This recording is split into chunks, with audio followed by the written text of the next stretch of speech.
읽겠습니다. 시작. 오직 우리 주 구주 예수 그리스도의 은혜와 그를 아는 지식에 자라가라. 영광이 이제와 영원한 날까지 그에게 있을지어다. 아멘. 한 번 더요. 오직 우리 주 곧 구주 예수 그리스도의 은혜와 그를 아는 지식에서 자라가라. 영광이 이제와 영원한 날까지 그에게 있을지어다. 아멘. 하이델베르크 요리문답 두 번째 시간입니다. 지금으로부터 약 450여 년 전에 어느 장례식장에서 실제 있었던 일입니다. 자신의 아버지를 주님의 품으로 떠나보내게 된 그 아들은 남은 유족으로서 또 상가를 모든 책임지는 장자로서 다음과 같은 고백을 합니다. 제가 하나님께 온 마음으로 감사드리는 것은 자비롭게도 제 아버지를 이 생애의 극심한 비참함에서 영원한 안식과 즐거움으로 데려가셨기 때문입니다. 하나님이 한없는 선하심으로 교회에 있는 화목과 성자의 임재와 영생에 대한 위로를 우리 안에 전달하시고 확증하시는 것이 없다면 누가 이 비참한 생애를 바라보면서 눌리지 않을 수 있겠습니까? 장례식장에서 자신의 아버지를 주님의 품으로 떠나보내면서 했던 고백의 말씀이죠. 누구의 고백인지 아십니까? 바로 하이델베르크의 요리문답을 작성한 우르시누스라는 사람의 고백입니다. 이 우르시누스는 아주 어려서부터 요리문답으로 교육을 받았습니다. 교회에서 요리문답을 배우고 학교에서 요리문답을 배우고 가정에서도 요리문답으로 교육을 받았습니다. 성도들의 가정은 신앙 전수의 요람이지요. 언약 백성들은 가정에서 출생합니다. 가정에서 거듭난다고도 할 수가 있겠죠. 경건한 후손들은 가정에서 세워집니다. 가정에 주신 하나님의 자녀들은 교회로 함께 모여 언약 공동체를 이루죠. 현 시대는 교회의 위기라고 합니다. 주일학교가 문을 닫는다고 하죠. 하지만 교회의 위기는 출산율이 저조해서 위기가 아니라 사람들이 자녀를 낳지 않았기 때문에 교회가 문을 닫는 것이 아니라 사실은 영적 출산, 곧 거듭난 자녀들을 우리가 출생시키지 못했기 때문에 위기가 아니겠습니까? 신앙의 전수가 아니라 신앙의 전복, 내 부모의 믿음을 따라서 살아가는 것이 아니라 믿음을 완전히 반대로 뒤집어버려서 다른 길로 걸어가는 그런 안타까운 현실 때문에 교회가 위기를 겪고 있는 것이죠. 이런 측면에서 요리문답은 신앙 전수의 아주 중요한 촉매제이기도 합니다. 이 우르시누스는 자신이 어렸을 때부터 요리문답으로 교육을 받았어요. 그리고 어른이 되어서는 요리문답을 가르쳤습니다. 450년이 지나도 사랑을 받는 이 하이델베르크의 요리문답의 작성자가 되었던 것이죠. 그는 경건한 아버지, 신앙의 어머니, 그리고 영적인 분위기에서 믿음을 배웠습니다. 그리고 자신의 아버지가 돌아가셨을 때에도 어떻게 고백했어요? 제가 하나님께 온 마음으로 감사드리는 것은 비록 아버지를 떠나보낸 슬픔도 있지만 그 가운데 감사한 가운데에 고백하고 있는 건 뭡니까? 자비롭게도 제 아버지를 이 생애의 극심한 비참함에서 영원한 안식과 즐거움으로 데려가셨기 때문입니다. 이 장례식장에서의 이 고백은 하이델베르크 요리문답의 고백에서도 고스란히 드러납니다. 자, 2문을 보십시오. 주보에도 있죠? 2문 보겠습니다. 2문의 질문 같이 한번 읽어볼까? 2문 질문 시작. 이러한 이로 가운데 복된 인생으로 살고 죽기 위해서 당신은 무엇을 알아야 합니까? 복된 인생으로 살고 복된 인생으로 죽기 위해서 무엇을 알아야 합니까? 자신의 아버지, 그 장례식장에서 아버지를 떠나보내면서 그 아버지를 바라보면서 했던 신앙의 고백이 사실은 이러거든요. 우리 아버지께서 죽어서도 복되게 살았고 살아서도 복되게 인생을 마감할 수 있었습니다. 아주 구체적으로 말합니다. 복된 인생이 무엇입니까? 라고 하지 않고 복된 인생으로 살고 또 복된 인생으로 죽기 위해서 당신은 무엇을 알아야 합니까? 라고 했어요. 답을 읽어볼까요? 답. 시작. 다음에 세 부분을 알아야 합니다. 첫째, 나의 죄와 비참함이 얼마나? 둘째, 나의 모든 죄와 비참함으로부터 어떻게 구원을 받는가? 셋째, 그러한 구원을 주신 하나님께 어떻게 감사를 드려야 하는가를 알아야 합니다. 이 아버지의 장례식장에서 사용했던 그 표현과 이 요리문답의 용어가 유사합니다. 거의 흡사합니다. 즉, 이 우르시누스의 가르침은 사변적인 게 아니라는 거예요. 단순히 책상 머리에서 신앙 고백의 이 언어가 나온 게 아니라 자신의 온 삶에서 체득된 그 경험과 그 진리의 실천과 그 진리의 모든 체화된 지식이 삶으로 이렇게 고백으로 드러나가는 것이죠. 그래서 아버지의 장례식에서 자신이 경험했던 그 모든 하나님의 감사와 인생의 비참함에서 구원해 주시는 그 하나님의 은혜를 몸으로 체험한 것을 입으로 신앙의 고백으로 이렇게 고백할 수 있었다는 것이죠. 그러니까 단순히 책상머리 신앙 고백이 아니라는 것이죠. 모든 삶 속에서 하나님께서 체득하게 주신 그 진리의 실천이 진리의 고백으로 드러나게 했다는 것 아니겠습니까? 그러니까 우리 요리문답을 배우는 우리 역시도 마찬가지예요. 우리가 어떤 지식과 정보를 채우기 위해 이 요리문답을 배우지 않습니다. 진리의 지식은 반드시 뭘로 이어가 됩니까? 진리의 실천. 진리의 지식은 반드시 진리의 실천으로 이어져야 합니다. 지성과 의지와 마음, 지정의가 온 지정의가 출동하는 것이죠. 따라서 이 주의 말씀을 우리도 체화, 몸으로 배우는 거, 몸으로 말하고, 몸으로 배우고, 몸으로 실천하고. 그래서 이 하이델베르크 요리문답을 좀 공부하는 이 과정 가운데 있을 때에는 그걸 묵상하십시오. 이 요리문답을 묵상하라는 말은 생각하라는 말이 아니라 이 묵상, 생각한다라는 개념은 철학적인 개념이에요. 철학적 칸트의 뭡니까? 우리 데카르트의 나는 생각한다, 고로 존재한다라는 이 말은 성경적인 게 아니에요. 묵상의 성경적인 근원은 뭡니까? 반복해서 말하는 거예요. 묵상이라는 것이. 하가라는 말. 히브리어로 이 하가라는 말이 묵상이라는 말이 생각한다라는 것이 아니라 반복해서 말한다. 신앙 고백 계속해서 반복해서 말하는 거예요. 그래서 저도 이제 이 요리문답을 공부하면서 반복하죠. 눈을 뜨면 이렇게 고백하죠. 살아서나 죽어서나 나는 나의 것이 아니요 나의 신실한 구주 예수 그리스도의 것입니다. 운전대를 딱 잡고서도 살아서나 죽어서나 나는 나의 것이 아니요 나의 구주 예수 그리스도의 것입니다. 예배당에 딱 문을 열고 와서도 딱 눈 감고 기도해요. 살아서나 죽어서나 나는 나의 것이 아니요 나의 구주 예수 그리스도의 것입니다.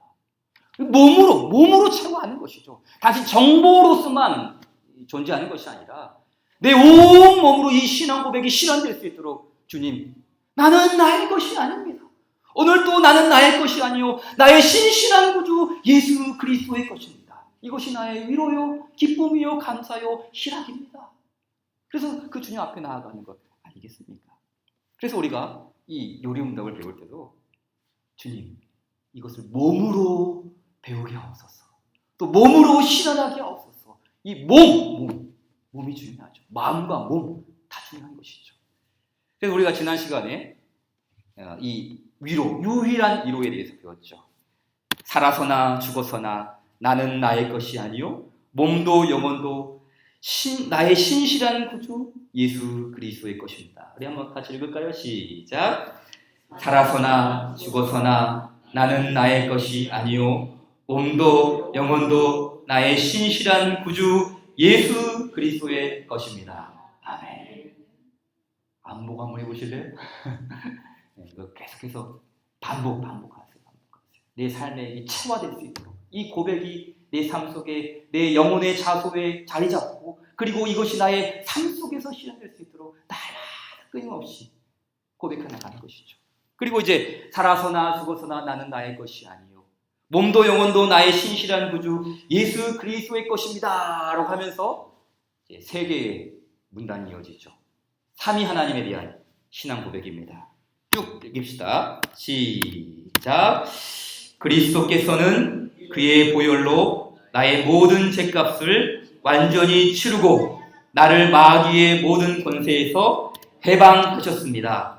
또한 하늘에 계신 나의 아버지의 뜻이 아니면 머리털 하나도 땅에 떨어지지 않도록 나를 보호하시며 참으로 모든 것이 합력하여 나의 구원을 이루도록 하십니다.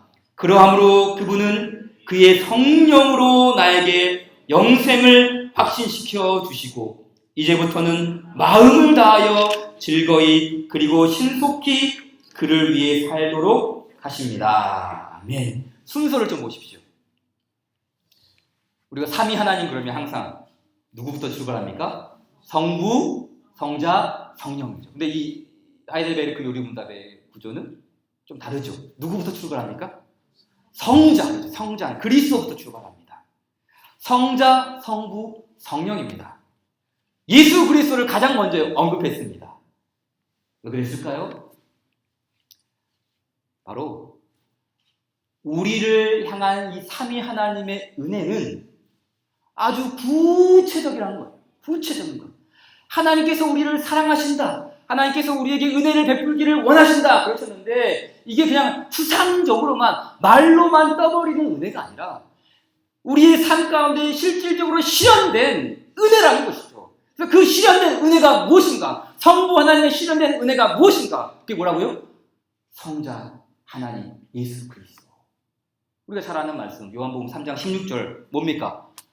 하나님이 세상을 이처럼 사랑하사 독생자를 주셨으니 그랬거든요.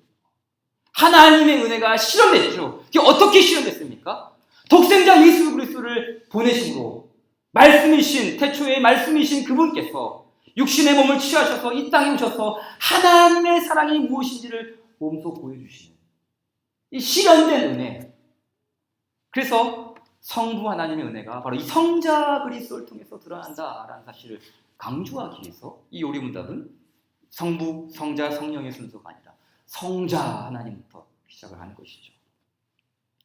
이 하나님의 사랑은 감춰 있는 것이 아닙니다. 꼭 숨겨놓고 아무도 하나님의 사랑을 모를 거야. 이거 나만 알 거야. 그렇게 하지 않으셨죠. 이 하나님의 사랑과 은혜는 반드시 드러납니다. 사랑은 드러나게 되어 있어요. 인간의 사랑, 사람과의 사랑에서도 사랑은 드러나는데 하물며 하나님의 사랑이 어찌 드러나지 않을 수 있겠습니까? 하나님의 사랑은 어떻게 드러납니까? 두 가지 측면에서 드러나죠. 첫째는 하나님이 주신 그 분을 통하여서 드러납니다. 하나님의 사랑은 하나님이 주신 그 분을 통하여서 드러나죠. 그래서 하나님이 세상을 이처럼 사랑하사 독생자를 주셨다라는 이 말씀 속에 사랑이 있음을 실현이 됩니다. 아, 하나님께서 우리를 사랑하셨구나. 하나님께서 독생자를 아끼지 아니하시고 우리를 위해 내주시기까지 우리를 사랑하셨구나. 하나님이 주신 분을 통하여서 드러나죠. 또 하나는 무엇입니까? 하나님이 주신 분 안에서도 그 사랑은 드러납니다. 그러니까 예수님을 통하여서도 예수님을 주셨기 때문에 하나님의 사랑이 드러나지만 하나님이 주신 그 예수님이라는 그 분 안에서도 사랑은 드러나죠. 그렇죠? 하나님이 주신 그 예수님을 통해서 드러나고 또 예수님이라는 그 분 자체 안에서도 사랑이 드러납니다. 성부 하나님의 사랑이 드러나고 성자 하나님의 사랑이 드러나고 성령 하나님의 사랑이 다 드러나죠. 그래서 이 신앙 고백에서는 어떻게 말합니까? 그분은 자신의 보혈로 나의 모든 죄값을 완전히 치르고 나를 마귀의 모든 권세에서 해방하셨습니다. 이 한마디 속에 우리를 향한 구체적인 사랑이죠. 자신의 보혈로 나의 모든 죄값을 다 치르시고 나를 마귀의 모든 권세에서 해방하셨습니다. 따라서 우리는 자유로웠죠. 독생자는, 그 독생자의 은혜는 우리를 자유케 합니다. 요한복음 8장 36절 시작. 아들이 너희를 자유롭게 하면 너희가 참으로 자유로우리라. 우리가 죄의 종이었잖아요. 죄의 종 노릇하는 사람들이 있어요. 죄에서 벗어날 수 없었습니다. 마귀에게 속한 자들이었거든요. 그러나 하나님의 아들이 나타나 마귀의 일을 멸하셨습니다. 성자 하나님 그리스도께서 우리를 위해 하신 일이죠. 그래서 다음으로 두 번째 신앙 고백은 성부 하나님에 대해서 고백을 합니다. 성부 하나님에 대한 고백이죠. 또한 하늘에 계신 나의 아버지의 뜻이 아니면 머리털 하나도 땅에 떨어지지 않도록 나를 보호하시며 참으로 모든 것이 합력하여 나의 구원을 이루도록 하십니다. 라고 합니다. 예수님의 아버지 성부 하나님이 이제는 나의 아버지가 되셨다. 나의 아버지. 예수님께서 행하신 일 덕분에, 나에게 베풀어 주신 그 은혜 덕분에 우리의 아버지, 곧 나의 아버지라고 부를 수 있게 된 것이죠. 그래서 우리는 성부 하나님이라고 부르기도 하지만 예수님께서 가르쳐 주신 대로 또 어떻게 말할 수도 있습니까? 하나님을 향해서 아빠라고 할 수 있는 거예요. 아빠라고. 그 예수님께서 가르쳐 주신 그 아버지라는 말이 사실은 아빠라는 것이거든요. 감히 우리가 상상할 수 없는 일이죠. 어떻게 하나님, 여호와 스스로 계시는 그 하나님을 아빠라고 부를 수 있단 말입니까? 그런데 예수님의 그 은혜를 통하여서 아빠, 아버지라고 부를 수 있게 된 것이죠. 그래서 이 아빠, 아버지께서는 아버지의 자녀들을 보호하시죠. 아버지의 자녀들을 섭리해 나가십니다. 요한복음 10장 29절을 같이 읽겠습니다. 시작. 그들을 주신 내 아버지는 만물보다 크심에 아무도 아버지 손에서 빼앗을 수 없느니라. 아멘. 그렇죠. 아버지 손에서 아무도, 그 어느 누구도 아버지 손에서, 그러니까 아버지의 보호하심, 아버지 자신의 자녀를 향하신 그 아버지의 친밀하심이 어떠한 것인지를 그 아버지라는 말을 통해서 가르쳐주고 있는 거 아니겠습니까? 인간의 부모도 자기 자식을 위해서 몸 던지지 않습니까? 다 희생하고 수고하고 헌신하지 않습니까? 그런데 하나님께서 우리를 위하시는데 그것은 하나님으로서 우리를 위하시는 것이 아니라 아버지로서 우리를 그렇게 사랑하시고 위하시고 친근히 대하신다는 사실이죠. 그래서 이 아버지는 우리를 지키십니다. 이 말은 믿는 자들이 다 형통하고 넉넉하고 고난이 없는 삶을 산다는 말이 아닙니다. 고난이 뒷쪽간다는 의미가 아니죠. 비록 아버지께서 우리를 지키시지만 때로는 우리 삶 가운데 어려운 일이 있을 수 있죠. 우리가 자동차 운전할 때 자동차 선반에 성경책 올려놓는다고 장모님 사고 안 납니까? 사고 나죠. 십자가 걸어놓고 성경책 올려놓고 찬송가 펴놔도 사고 납니다. 어려운 일 당하죠. 고난이 있습니다. 그러나 이 아버지께서 우리를 지키신다라는 말은 아버지께서 독생자 예수님을 잃어버리지 않으신 것처럼 결국 사망 속에서도 부활하심으로 그 독생자를 얻으신 것처럼 우리 역시 어려움과 고난과 죽음이라는 그 터널을 지나가지만 반드시 하나님의 자녀들을 다시 얻게 하신다. 다시 일으키신다. 그 아버지의 무한하신 섭리 속에 있다는 사실을 가르쳐주고 있는 것이죠. 그래서 이 종교교역자 칼백은 이런 말을 했어요. 역경에 처할 때의 신자들은 하나님의 손길 아래에 있으므로 하나님의 명령과 허락 없이는 아무 일도 일어나지 않는다는 사실에 큰 위로를 얻는다. 기가 막힌 말이죠. 아무리 우리가 이 세상에서 살아갈 때 좋은 일도 있고 힘든 일도 있고 어려운 일도 있을 수 있죠. 그러나 우리는 하나님의 선하신 손길 아래 있다.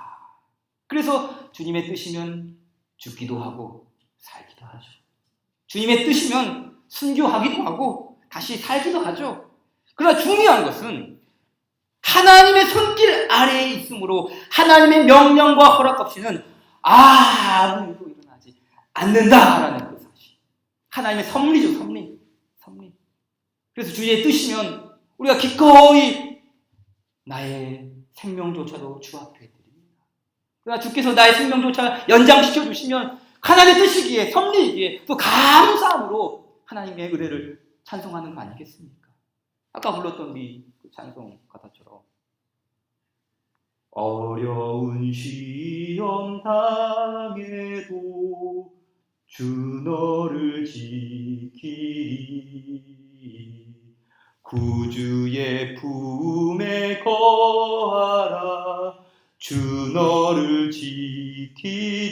지키리 주 너를 지키리 아무 때나 어디서나 주 너를 지키리 늘 지켜주시리. 그 다음 가사가 뭐죠? 아멘. 아멘이죠. 아멘. 주 너를 지키리. 그 능하신 손 아래서 주의 뜻이 아니면 아무런 일도 일어나지 않는다라는 그 주의 위로하심과 지키심 속에서 우리는 아멘으로 고백하는 것이죠. 모든 것이 주의 뜻 안에 있습니다. 주의 손길 아래에 있습니다. 아멘으로 고백하는 거 아니겠습니까? 이것이 이 하이델베르크 나오는 우리보다 두 번째 성부 하나님에 대한 관련된 고백이었어요. 그럼 이제 세 번째 신앙 고백으로 넘어가죠. 성령 하나님에 대한 부분입니다. 성령 하나님에 대한 부분, 이 문단은 우리 한번 같이 읽겠습니다. 시작. 그러함으로 그분은 그의 성령으로 나에게 영생을 확신시켜 주시고 이제부터는 마음을 다하여 즐거이 그리고 신속히 그를 위해 살도록 하십니다. 자, 성령 하나님께서 우리를 위해 하신 일은 무엇입니까? 성령님은 우리에게 영생을 확신시켜 주십니다. 영생을 확신시켜 주신다. 그러니까 간혹 잘못된 은사주의자들 중에는 막 이런 분들이 있죠. 막 성령님을 부려먹어요. 성령님을 그렇죠. 성령 받아라 막 그러면서 막 성령님이 자신의 소유인 것 마냥 왜 뭘 자기가 준다 그러니까. 성령님은 여러분 삼위 하나님 중에 한 분이시죠. 동등한 하나님이신데 어떻게 인간이 뭐 성령을 받아라 내놔라 할 수가 있겠습니까? 성령님은 우리가 경솔히 대할 뿐이 아니라 경외해야 할 하나님이시죠. 경외해야 할 하나님, 성령 하나님이죠. 그러니까 우리는 이 성령님을 통해서 영생과 헌신의 삶을 확신할 수 있기 때문에 이 성령 하나님을 경외하고 존중하는 것 아니겠습니까? 그래서 이 성령 하나님께서 해주시는 이 은혜의 약속들이 성경 전체에 걸쳐서 약속이 되었죠. 우리 에스겔 36장 27절 같이 읽겠습니다. 시작.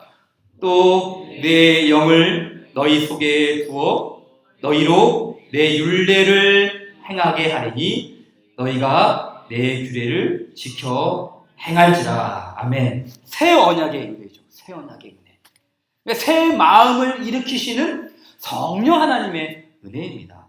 그러기에 이 성령님의 또 다른 이름은 무엇입니까? 우리 요한복음에 나오죠. 성령님의 또 다른 이름 보혜사. 이 보혜사라는 이름의 뜻 예전에도 한번 알려준 적이 있죠. 신자를 보호하여 돕는다는 뜻으로 성령을 일컫는 말. 이거 이제 국어 사전의 정의예요. 이게 성경 사전의 정의가 아니라 국어 사전에 나오는 성경 신학 이 보혜사의 정의인데 제가 이제 가지고 있는 성경 사전을 찾아보니까 이런 또 의미가 있어요. 이 보혜사라는 말은 파라클레토스라는 말인데 지도나 격려를 제공하는 사람들을 부르는 호칭으로 협조자, 격려자, 중보자, 중재자. 그래서 영어로 말하면 헬퍼. 쉽게 말하면 이 보혜사라는 말은 돕는 자. 도우시는 분. 하나님이 우리가 주의 뜻을 즐겁고 그리고 신속하게 헌신의 삶을 살아갈 수 있도록 돕는 분으로서 우리를 도와주시는 이 보혜사로서 존재하는 것이죠. 이 성령 하나님은 다른 걸 하는 게 아닙니다. 우리의 마음을 다하여서 우리가 마음을 다하여서 주 하나님을 즐겁고 그리고 신속하게 하나님을 위해 살아가도록 도우시는 분이 성령 하나님이신 줄 믿습니다. 그래서 우리가 이 성령 하나님께 경배하고 찬송하는 거 아니겠습니까? 아까부터 불렀던 것처럼 성부 하나님, 성자 예수님, 성령 하나님, 보혜사 성령님 노래하는 것이죠. 자, 그래서 지금까지 이제 삼위 하나님에 대한 지식, 이 하나님께서 우리를 위해 하신 일, 성자 하나님, 성부 하나님, 성령 하나님께서 하신 일을 배웠습니다. 삼위 하나님을 아는 지식입니다. 삼위 하나님을 아는 지식이죠. 이제 이 하나님을 아는 지식이 그 물줄기가 바뀝니다. 하나님을 아는 지식의 물줄기에서 이제는 나를 아는 지식으로 그 물줄기가 선회합니다. 이문답을 보십시오. 이문답 다시 보겠습니다. 제가 읽겠습니다. 이러한 이로 가운데 복된 인생으로 살고 죽기 위해서 당신은 무엇을 알아야 합니까? 라고 했어요. 위에서 1문답에서는 삼위 하나님의 은혜를 구체적으로 이야기했습니다. 그리고 그 삼위 하나님의 은혜가 마치자마자 이제 우리에게 나 자신에게 향하는 질문을 받겠죠. 이러한 위로 가운데 복된 인생으로 살고 죽기 위해서 당신은 무엇을 알아야 합니까? 라고 했어요. 아주 구체적인 질문이죠. 질문이 참 중요해요. 그래서 단지 우리가 뭐 복된 인생이 됩시다! 뭐 이렇게 끝나는 것이 아니라 혹은 우리 잘 살고 잘 죽읍시다! 이렇게 끝나는 것도 아닙니다. 질문을 던지고 있죠. 질문 던지죠. 한 번 읽고 지나가는 질문이 아니라 한 번 딱 들었을 때 우리가 한번 생각해 봐야 되겠는데 물음표를 던져주는 질문이에요. 이러한 위로 가운데 복된 인생으로 살고 복된 인생으로 죽기 위해서는 당신은 무엇을 알아야 합니까? 자, 그럼 우리는 무엇을 알아야 할까요? 우리 답을 같이 읽겠습니다. 다음의 세 부분을 알아야 합니다. 첫째, 나의 죄와 비참함이 얼마나 큰가. 둘째, 나의 모든 죄와 비참함으로부터 어떻게 구원을 받는가. 셋째, 그러한 구원을 주신 하나님께 어떻게 감사를 드려야 하는 것을 알아야 합니다. 핵심 단어 세 가지가 나왔습니다. 첫 번째 뭡니까? 비참, 죄와 비참이죠. 두 번째는 구원입니다. 그리고 세 번째는 감사예요. 이게 하이델베르크 요리문답의 전체적인 세 가지의 기둥입니다. 이거 세 개만 알면 끝이에요. 이게 이 세 가지로만 계속 반복이 되는 거예요. 비참함, 인간의 비참함, 그다음에 인간의 구원, 그리고 구원받은 그 인간의 감사의 삶이 어떻게 드러나야 되는지를 그래서 127문으로 되어 있는데요. 이게 이제 이 127문 가운데 이제 다 하나는 죄와 관련된 부분, 하나는 비참함에 관련된 부분, 또 하나는 구원과 감사에 관련된 부분들이 계속해서 이제 반복이 되어 나타나는 것이죠. 자, 그렇다면 분명히 말하죠. 알아야 합니다. 그렇죠. 질문에서 다음의 세 부분을 알아야 합니다. 끝에도 알아야 합니다. 말합니다. 뭐가 필요하다는 거예요? 지식이 필요하다는 거예요. 지식. 삼위 하나님을 아는 지식뿐만 아니라 나 자신에게 필요한 지식이 무엇인지를 좀 말하는 거예요. 앞에서는 삼위 하나님이 어떤 분인지를 아는 것이죠. 하나님께서는 이런 일을 하셨습니다. 성자께서는 이렇게 하셨습니다. 성령 하나님께서 나에게 영생을 확신시켜 주셨습니다. 이 삼위 하나님을 아는 지식을 이야기했다면 이제는 나 자신을 아는 것이죠. 곧 나의 비참함이 얼마나 큰 것인가. 그리고 나의 이 비참함에서 나는 어떻게 구원을 받을 수 있는가. 또 나는 이러한 비참함 가운데서 구원해 주신 그 하나님께 어떠한 감사의 삶을 살아야 하는가. 이 나에 대한 지식을 이야기하는 하고 있습니다. 자, 그렇다면 여러분, 왜 이 나 자신을 아는 지식이 필요합니까? 왜 나를 알아야 됩니까? 왜 내가 무엇인지를 알아야 됩니까? 내가 어떠한 존재인지를 알아야 됩니까? 왜 내가 무엇을 알아야 하는지를 또 권면하고 있습니까? 다른 게 아니죠. 삼위 하나님을 알면 알수록, 또한 나 자신을 알면 알수록 우리는 더욱 자라나기 때문이에요.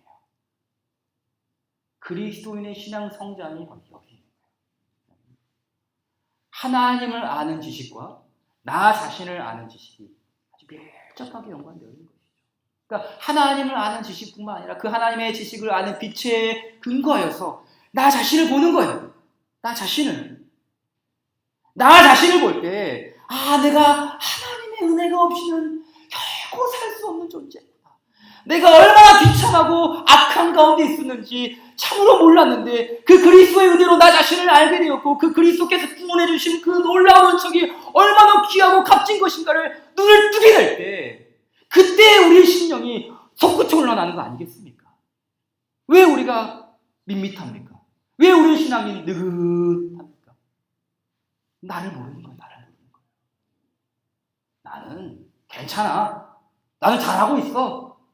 나는 남과 비교했을 때 그렇게 추하고 더럽지도 않아. 잘하고 있어. 물론 잘하고 계시죠. 다른 사람과 비교해서 좋은 면도 있겠죠. 그러나 하나님의 진리의 말씀이 계시해 주시는 그 나 자신의 본연의 모습을 우리가 바로 알고 그리고 계속해서 알아갈 때 하나님의 그 넓은 사랑, 그 무한하신 그 사랑을 어찌 나는 괜찮아. 나는 할 만큼 하고 있어. 큰 문제 없어. 이런 태도 속에서 하나님의 무한하신 사랑을 발견할 수 있겠습니까? 넓고도 크고 깊은 그 무한하신 하나님의 사랑을 깨닫고 계속해서 발견해 나가기 위해서는 우리도 뭡니까? 계속해서 나 자신을 들여다보는 것이죠. 나 자신을 아는 것 아니겠습니까? 그래서 이 다음의 세 부분을 알아야 합니다 라고 하면서 이 개혁자들이 여기에 근거 구조를 인용을 했는데, 이 성경을 인용했는데 어떤 구조를 삽입했냐면 마태복음 11장 28절을 인용했어요. 다음에 세 부분을 알아야 합니다 라고 해놓고 수고하고 무거운 짐진 자들아 다 내게로 오라 내가 너희를 쉽게 하리라. 이게 뭔가 제가 봤을 때는 이거 뭔가 안 맞는 거예요. 다음에 세 부분을 알아야 합니다 했다면 근거 구절이 뭐 예를 들면 이런 게 나와야 되겠죠. 영생은 유일하신 참 하나님과 그의 보내신 자 예수 그리스도를 아는 것입니다.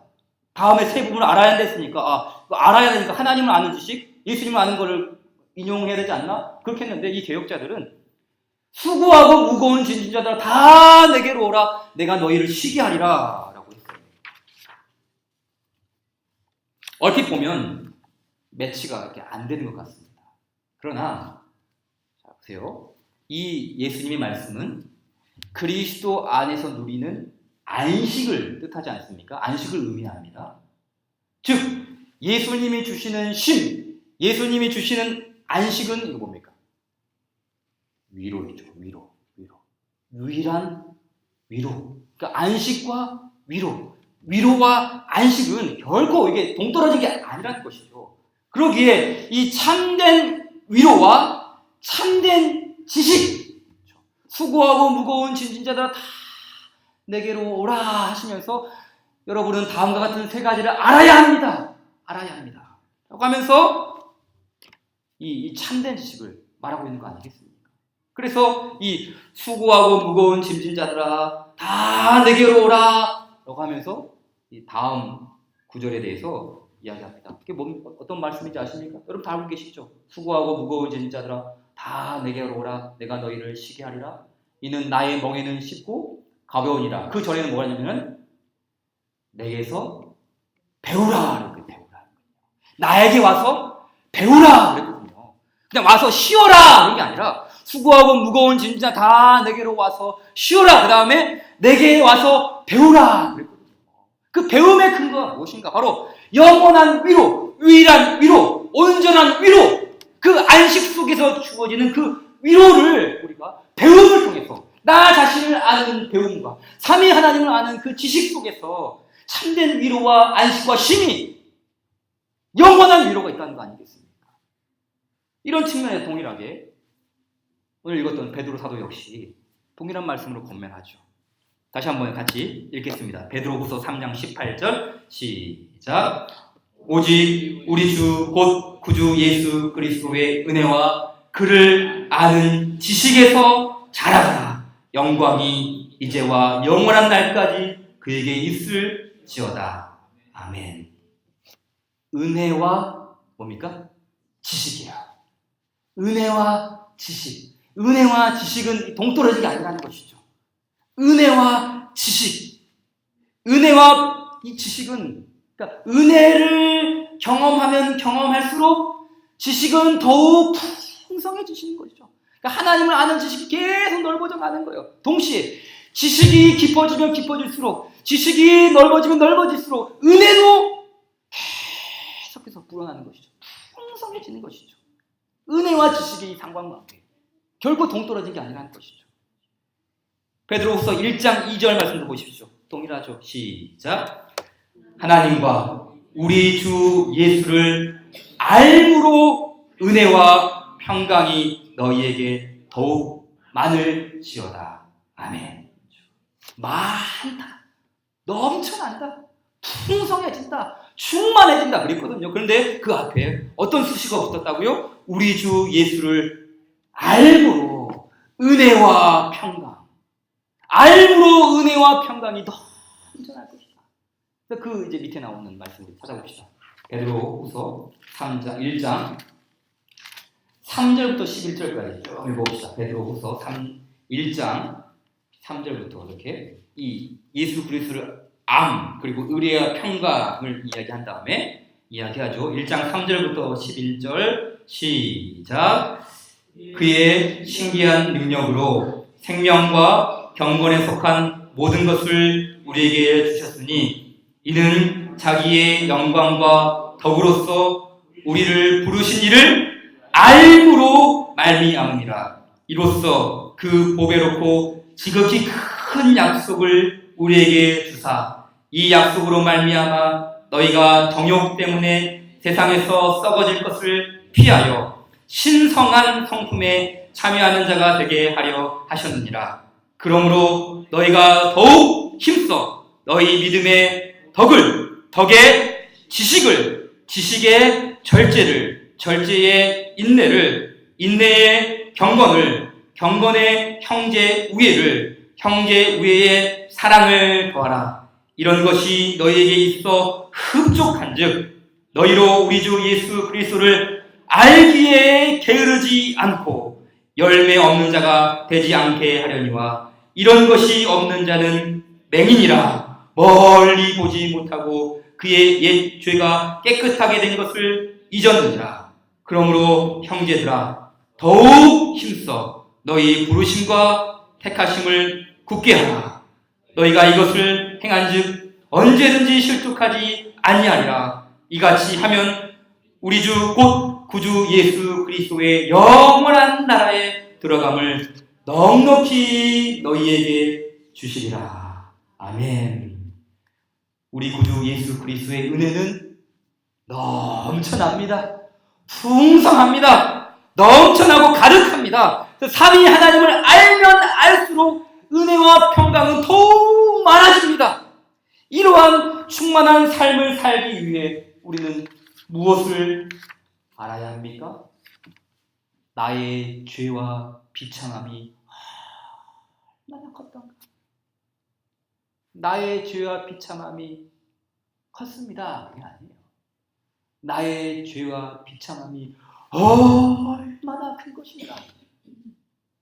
그 무한하신 사랑하신 하나님의 그 사랑 앞에 나의 죄 역시 얼마나 무한토록 나를 억누르고 있었는가. 그리고 이 나의 이 모든 죄와 비참함으로부터 나는 어떻게 구원을 받았는가. 그러한 구원을 주신 삼위 하나님께 나는 어떠한 감사를 드려야 하는가. 이 하나님을 아는 지식, 나를 아는 지식, 계속해서 그 지식에 자라가라.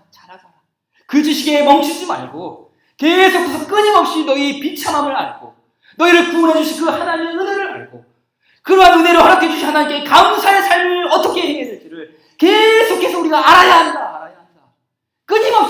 없이 우리에게 가르쳐주고 있는 거 아니겠습니까?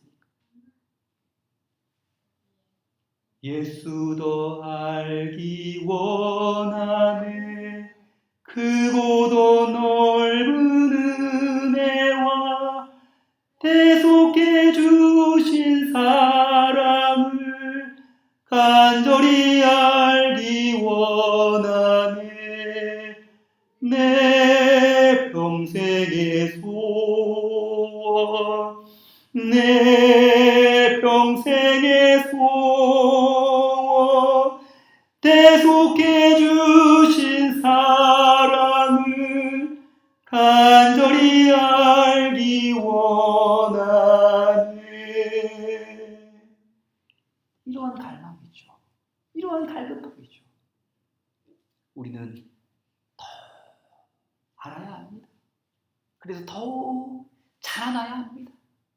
나의 죄와 비참함에 눈을 떠야 합니다. 그럴 때 우리의 위로는 더 자라날 수 있습니다. 나의 죄와 비참함으로부터 어떻게 구원을 받았는지 눈이 열려야 합니다. 그럴 때 우리의 위로는 더 증대될 수 있습니다. 그러한 구원을 주신 하나님께 나는 어떻게 감사를 드려야 하는가를 눈을 밝혀서 보아야 합니다. 그럴 때 우리는 더 왕성할 수 있거든요. 지난주에 제가 이제 이 요리문답 공부를 할 터이니 몇 권 이제 책 소개해줬지 않습니까? 근데 뜻밖에도 어떤 분이 카톡을 딱 보내주셨어요. 이바님 추천해주셔서 이 책 샀습니다. 그랬죠. 아, 이렇게 어려운 책을 사셨습니까? 근데 그냥 쭉 읽어봤대요. 뭐 해설이 달린 것도 아니야. 그냥 쭉 그냥 신앙 고백 쭉 달려 있는 거예요. 성경 기술 되어 있는 건데 그것만 읽어도 큰 힘이 된대요. 그것만 읽어도. 뭐 신앙 서적, 뭐 간증, 뭐 이런 거 우리에게 도움이 되긴 하시겠죠. 그러나 우리가 더 알아야 할 것이 무엇입니까?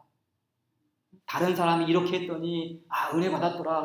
나도 여기에 대리 만족하는 그런 은혜도 필요하죠. 그러나 우리 자신이 하나님을 아는 지식과 나 자신을 아는 지식에서 눈을 밝히 떠서 그래서 처절하게 하나님의 은혜가 살 수 없다는 그 은혜 속에 충만하게 가득하게 될 때 그래서 우리 속에서부터 깊이 흘러나오는 그 신앙 고백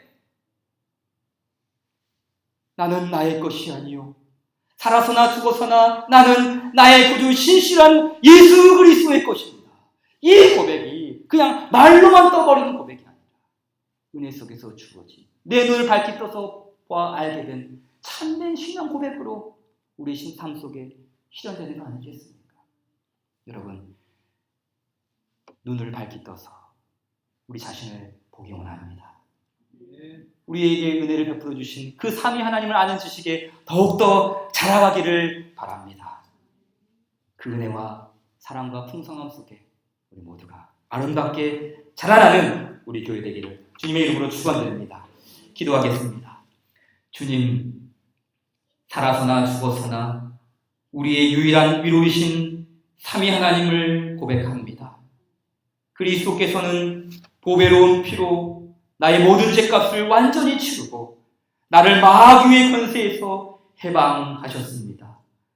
하늘에 계신 나의 아버지의 뜻이 아니면 머리털 하나도 땅에 떨어지지 않도록 나를 보호하시며 참으로 모든 것이 합력하여 나의 구원을 이루도록 선명히 하십니다. 그러함으로 주의 성령님께서는 나에게 영생을 확신시켜 주시고 이제부터 온 마음을 다하여 즐거이 그리고 신속히 주를 위해 살도록 하십니다. 이러한 위로 가운데 복된 인생으로 살고 복된 인생으로 죽기를 원합니다. 이러한 유일한 위로, 모든 위로, 살아서나 죽어서나 끊이지 않는 넘치는 위로를 얻기 위한 그 지식을 구합니다. 나의 죄와 비참함이 얼마나 크고 그것이 나를 어떻게 짓눌렸는지 가늠할 수 없는 비참함의 무게를 알기 원합니다. 그러한 감당할 수 없는 무거운 짐을 그리스도께서 어떻게 구원해 주셨는지도 알기 원합니다. 또한 그러한 구원을 주신 하나님께 어떠한 감사를 드려야 하는지 온 몸과 마음으로 알기 원합니다. 우리의 눈을 열어 밝히 보여 주옵소서. 우리를 위하여 행하신 일 속에 참된 위로와 안위를 발견하게 하옵소서. 우리 구주 예수님 이름으로 기도 올리옵나이다. 아멘. 461장 찬송하고 마치겠습니다. 461장입니다.